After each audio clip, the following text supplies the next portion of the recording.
Okay, next up I thought I'd come back to the Dissent 133 gloves, which I've done previous reviews on, and I gave them a little bit of, I wasn't overly impressed with them for the money. The main reason for that being that I found that the gloves just didn't keep my hands warm once it started to get seriously cold.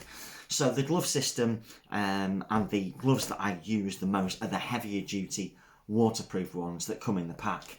And then obviously in winter, the liner gloves. Now these are the previous iteration, and despite my knocking of them, I came to realise that they're probably the gloves in winter that I wear the most. And they fit well, you know, they're reasonably waterproof. And with the liner, they tend to keep your hands pretty warm. But over time, as you can see here, they've worn on the thumb and the palms are starting to wear. These I've had for about 2.5 years. These are on their third winter, so they have seen a lot of use. One of the issues that I had with them as well was the fact that when you sealed it, the inner glove actually sits proud of the outer glove. So if you're riding and it's wet and that's over the top, this gets wet and it starts to seep down into the glove. It's just not really great, and it's not very comfortable. I found it's reduced if you wear a waterproof and bring the cuff of the waterproof over to here. That does seem to work. So once these were worn out, I had that dilemma. Do I buy some more or do I go elsewhere? I looked at other brands, I looked at other gloves, and in the end, yeah, I went and bought another set of Dissent gloves. These are just the outers that I bought on their own. I think they're about £55 on the website.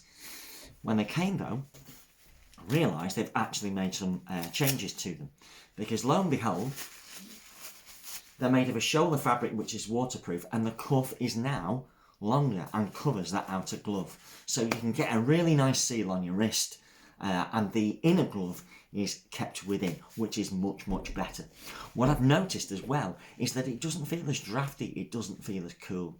So it is much better at keeping your hands warm and dry. So that's a real bonus. I like the shape of the gloves. I like the fit of the gloves.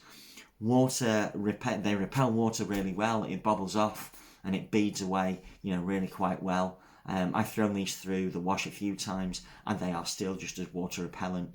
And as I've said before, they're actually the gloves that I tend to use most of the time, unless it's below freezing.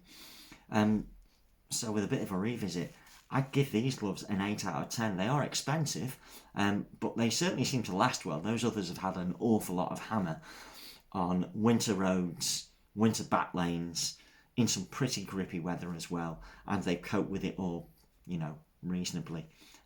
So I'd give these probably, well, I'd give them a 7.5 out of 10, I think. Certainly worth the money and definitely worth a go. And the fact that it's a flexible glove system and you've got different gloves, you've got different outers, you've got different inners, you can find something that will match most conditions that you tend to ride in. Albeit under the caveat, of course, that with gloves, everything is slightly subjective and everybody's circulation is different. It's going to be a different experience for everybody. But on balance, I think this system's probably worth the money and I'm pretty pleased with it and don't see myself changing anytime soon.